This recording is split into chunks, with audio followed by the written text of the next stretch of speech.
बागेश्वर धाम वाले धीरेन्द्र शास्त्री अपने बयानों को लेकर अक्सर विवादों में रहते हैं। शिरडी साईं बाबा को लेकर दिए हुए एक बयान के चलते वो चौतरफा निशाने पर हैं। महाराष्ट्र में एनसीपी हो, कांग्रेस हो या फिर शिवसेना उद्धव बाला साहब ठाकरे गुट हो, जो बागेश्वर धाम वाले धीरेन्द्र शास्त्री हैं उनको लेकर आपत्ति जताई जा रही है और उन पर कानूनी कार्रवाई की मांग की जा रही है।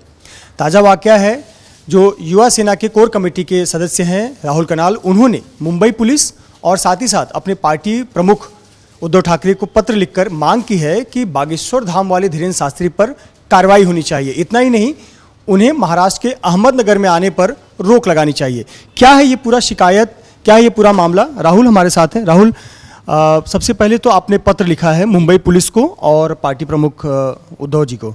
क्या है आपकी शिकायत? पत्र में आपने किस बात को जाहिर किया है? जी भाई, मैं आपको बताना चाहूँगा कि मैं एक्स ट्रस्टी भी रहा हूँ शिरडी साईं बाबा संस्था का, और एक भक्त के नाते मैंने जो पत्र लिखा है वो पत्र में साफ ये लिखा है क्या जैसे हम हिंदुस्तान महाराष्ट्र की भूमि से आते हैं, यहाँ पे हम छत्रपति शिवाजी महाराज, बाबा साहब अम्बेडकर, साईं बाबा, बहुत सारे ऐसे हमारे भगवान रूपी स्वरूपी लोग हैं जिनको हम आस्था से और सच्चे दिल से मानते हैं। किसी भी बड़े के घर पे अगर आप आए और उसके बड़े उम्रदार आदमी को भी आप बुरा बोले तो उस घर वालों को बुरा लगता है। पहली बात, अगर आप एक संत महात्मा भगवान स्वरूपी के बारे में कुछ भी शब्द बोलना चाहते हैं तो उसके पहले आपको 10 बार समझना चाहिए, 10 बार सोचना चाहिए और आपको उनकी हिस्ट्री में जाना चाहिए। क्या बाबा ने अपने जीवन में क्या कहा और क्या जिया, वो जानना ज़रूरी है। आप महाराज हो या आप एक मदारी हो, ये दुनिया देखेगी।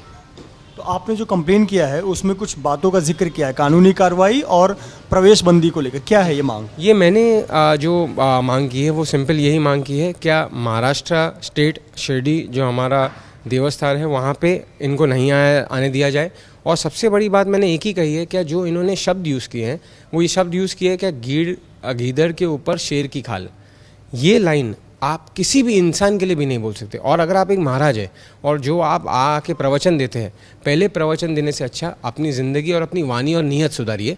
दूसरी बात, जैसे कि आपने हिंदुस्तान महाराष्ट्र में सुप्रीम कोर्ट का भी ऑर्डर हाल ही में देखा होगा कि हेटेड स्पीच के ऊपर सुप्रीम कोर्ट ने कितनी सख्त कार्रवाई करने का आदेश दिया है। वही बेसिस पे मैं कहना चाहूँगा कि एक पॉलिटिकल पार्टी, चाहे हम हो, कोई भी पॉलिटिकल पार्टी हो, उसके नेता के बारे में कुछ बोला जाता है तो तुरंत स्टेट गवर्नमेंट, सेंट्रल गवर्नमेंट, जो भी गवर्नमेंट्स हो वो अरेस्ट करती है।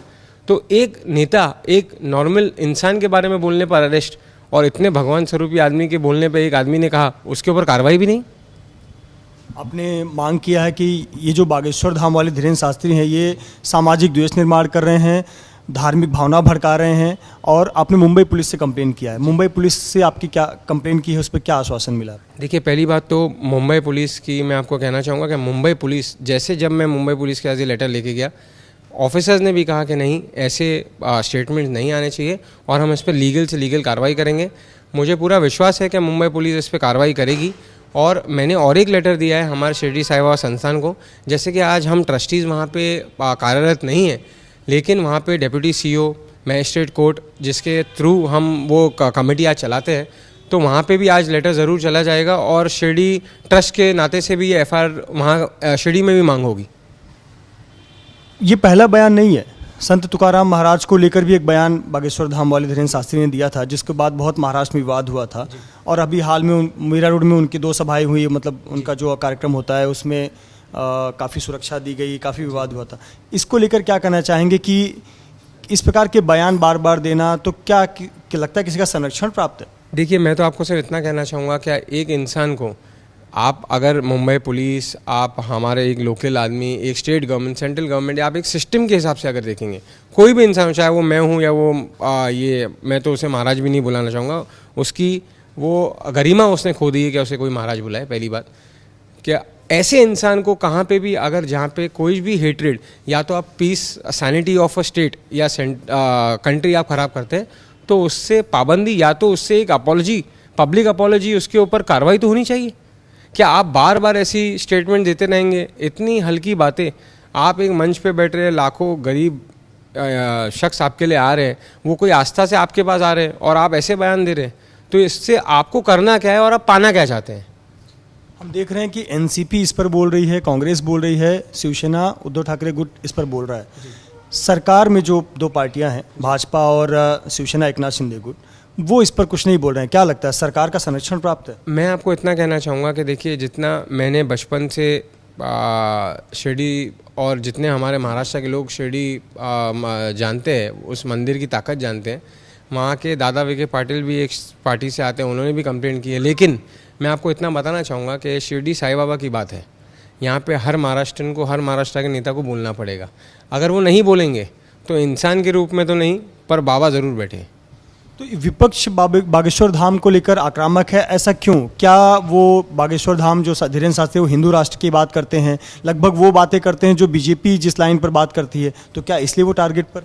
देखिए, वो झूठी बात करते हैं। पहली बात तो झूठी बात इसलिए करते हैं क्योंकि उन्होंने अपने वाक्य में एक चीज़ की जो मैंने मेंशन भी किया अपने कंप्लेंट में, क्या कोई भी इंसान भगवान नहीं हो सकता। अच्छी बात है। तो हमारे हिंदू राष्ट्र धर्म के हिसाब से, और आप अगर शास्त्र के हिसाब से देखेंगे, क्योंकि मुझे लगता है ये आदमी को शास्त्र की कमी है, अगर वो शास्त्रों को पढ़े होंगे तो हमने भी बहुत लोगों को भगवान माना है जो इंसान रूपी आए, तो फिर कैसे हो सकता है? ये जो शास्त्री को मानते हैं, इनके जो धर्मगुरु है जिनको ये इंसान मानता है, वो भी तो इंसान थे। फिर आपने एक बात कहा कि एक इंसान भगवान नहीं हो सकता, फिर आप जिनको मानते हो वो भगवान इंसान भगवान हो सकते हैं। तो कहाँ ना कहाँ ये यूज़ करने की बातें, ये लोगों को, कमज़ोरों को, कमज़ोर दिल को, गरीबों को उलझाने की बातें हैं, और कहाँ ना कहाँ एक एजेंडा ड्रिवन और प्रोपेगेंडा ड्रिवन करने की बातें हैं, जो एक सोशल मीडिया पे आप देखते हैं, क्या हेट्रेड आप किसी भी कहिए तो स्प्रेड जल्दी होती है, और ये सच्ची बात करेंगे तो इनका कोई सुनने नहीं आएगा। ये मुझे लगता है ये स्ट्रैटेजी है। एक आखिरी सवाल, चूंकि गृह विभाग देवेंद्र फडणवीस जी के पास है, तो क्या आप उनसे भी शिकायत करेंगे और मांग करेंगे?